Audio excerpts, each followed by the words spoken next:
Chapter 8, Explorations. Doon had taken to wandering the pipeworks alone. He would go to his assigned tunnel and do his job quickly. Once you got good at using your wrenches and brushes and tubes of glue, it wasn't hard. Most of the workers did their jobs quickly and then gathered in little groups to play cards or have salamander races or just talk and sleep. But Doon didn't care about any of that. If he was going to be stuck in the pipeworks, he would at least not waste the time he had. Since the long blackout, everything seemed more urgent than ever.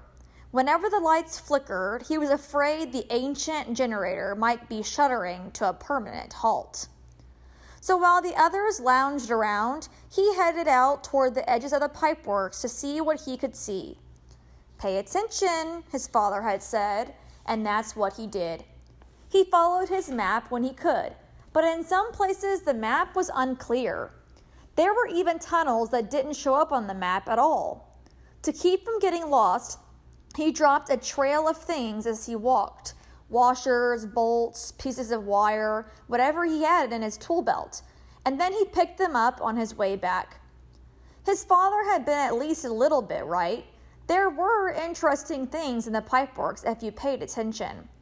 Already he had found 3 new crawling creatures: a black beetle the size of a pinhead, a moth with furry wings, and the best of all, a creature with a soft, shiny body and a small spiral patterned shell on its back. Just after he found this one, while he was sitting on the floor watching in fascination as the creature crept up his arm, a couple of workers came by and saw him. They burst into laughter. "It's Bug Boy," one of them said. "He's collecting bugs for his lunch." Enraged, Doon jumped up and shouted at them.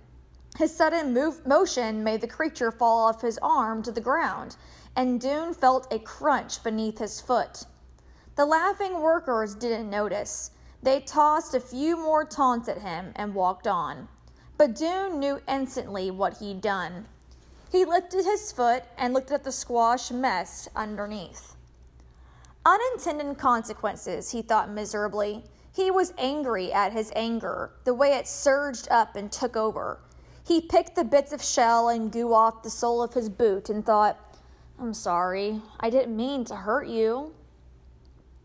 In the days that followed, Doon went farther and farther into the pipeworks, holding on to the hope that he might find something not only interesting, but important.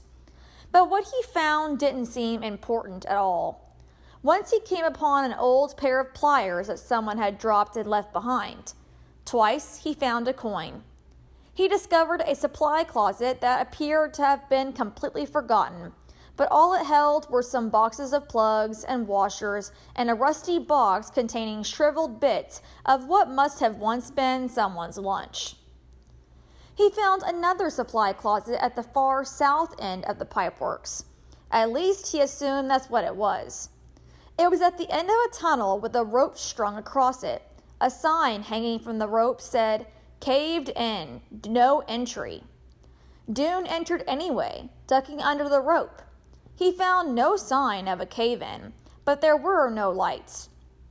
He groped his way forward for 20 steps or so, and there the tunnel ended in a securely locked door. He couldn't see it, but he felt it. He retraced his steps, ducked back under the rope again, and walked on. A short distance away, he found a hatch in the ceiling of the tunnel, a square wooden panel that must lead, he thought, up into the storerooms. If he had something to stand on, he could have reached it and tried to open it, but it was about a foot above his upstretched hand.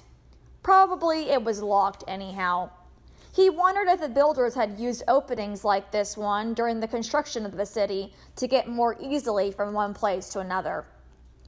On days when his job was near the main tunnel, he sometimes walked along the river after he'd finished working. He stayed away from the east end, where the generator was. He didn't want to think about the generator. Instead, he went the other way, toward the place where the river rushed out of the pipeworks. The path grew less level at this end and less smooth.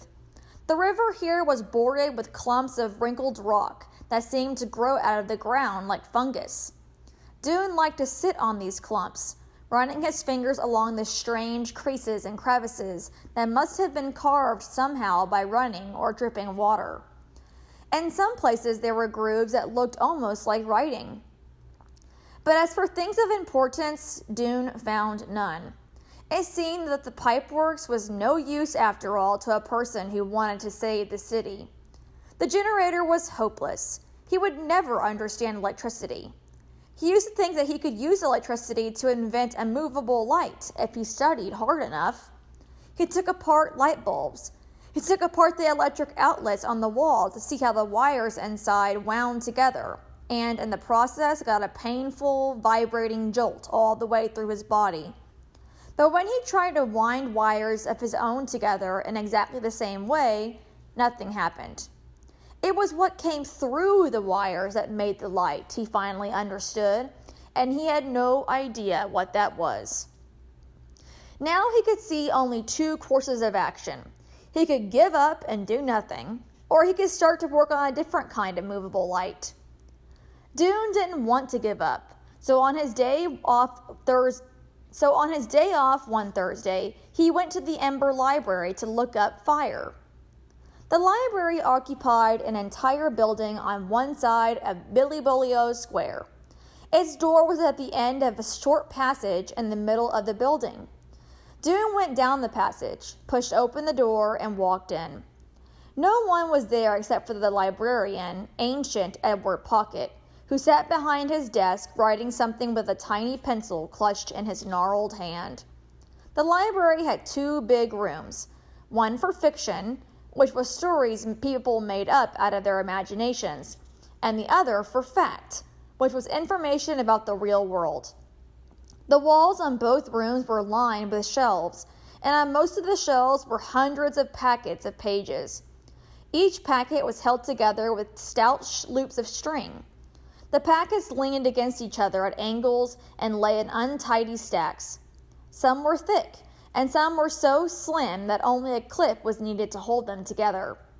The pages of the oldest packets were yellowed and warped, and their edges were uneven rows of ripples. These were the books of EMBER, written over the years by its citizens. They contained in their close-written pages much that was imagined and everything that was known. Edward Pocket looked up and nodded briefly at Doon, one of his most frequent visitors. Doon nodded back. He went into the fact room, to the section of shelves labeled F. The books were arranged by subject, but even so, it wasn't easy to find what you wanted. A book about moths, for instance, might be under M for moths, or I for insects, or B for bugs. It might even be under F for flying things. Usually you had to browse through the entire library to make sure you found all the books on one subject. But since he was looking for fire, he thought he might as well start with F. Fire was rare in EMBER. When there was a fire, it was because there had been an accident. Someone had left a dish towel too close to an electric burner on a stove, or a cord had frayed and a spark had flown out and ignited curtains. Then the citizens would rush in with buckets of water, and the fire was quickly drowned. But it was, of course, possible to start a fire on purpose. You could hold a sliver of wood to the stove burner until it burst into flame, and then for a moment it would flare brightly, giving off orange light. The trick was to find a way to make the light last. If you had a light that you would keep going, you could go out into the unknown regions and see what was there. Finding a way to explore the unknown regions was the only thing Doon could think of to do. He took down a book from the F shelf. Fungus, it was called. He put it back. The next book was called How to Repair Furniture. He put that back too. He went through foot diseases, fun with string, coping with failure, and canned fruit recipes before he finally found a book called All About Fire. He sat down at one of the library's square tables to read it. But the person who had written the book knew no more about fire than Doon. Mostly the book described the dangers of fire. A long section of it was about a building in Winifred Square that had caught fire 40 years ago, and how all its doors and all its furniture had burned up, and smoke had filled the air for days. Another part was about what to do if your oven caught on fire. Doon closed the book and sighed. It was useless. He could write a better book than that. He got up and wandered restlessly around the library. Sometimes you could find useful things just by choosing randomly from the shelves. He had done this many times, just reached out and grabbed something, in the hope that by accident he might come upon the very piece of information he needed.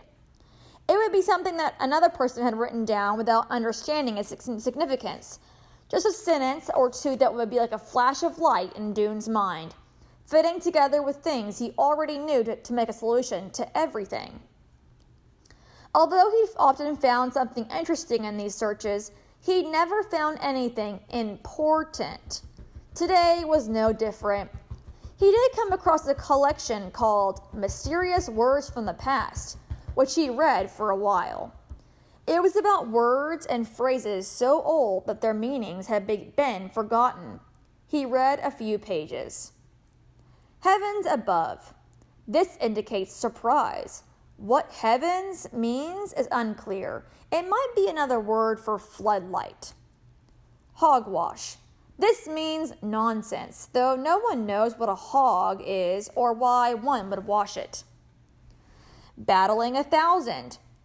Indicates great success. This might possibly refer to killing bugs. All in the same boat. This means all in the same predicament. The meaning of boat is unknown. Interesting but not useful. He put the book back on the shelf and was about to leave the door when the door of the library opened and Lena Mayfleet came in. Okay, chapter 8, a really fun chapter in my opinion, and we come back to Doon and his perspective of what's going on. Now, I'm wondering if y'all caught on there at the very end, this book that he found, Mysterious Words from the Past. I think this can finally let us know that the city of Ember is in our future, so maybe thousands, hundreds of years from right now in 2020.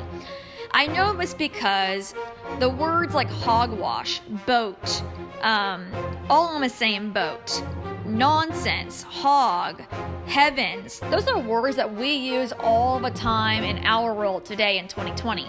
And this is a book called The Mysterious Words from the Past. So it seems like Lena and Doon are living way in the future. So it's something very interesting to know right now that we can understand that, okay, Ember's in the future. It's not in our past, but in the future. So really interesting there. Okay, and then Lena just came in at the very end. I know y'all are dying to know how her and Doon are going to match up and figure out this mystery. And you know what? It's all in your hands because chapter 9 is next, and I think you're really going to enjoy it.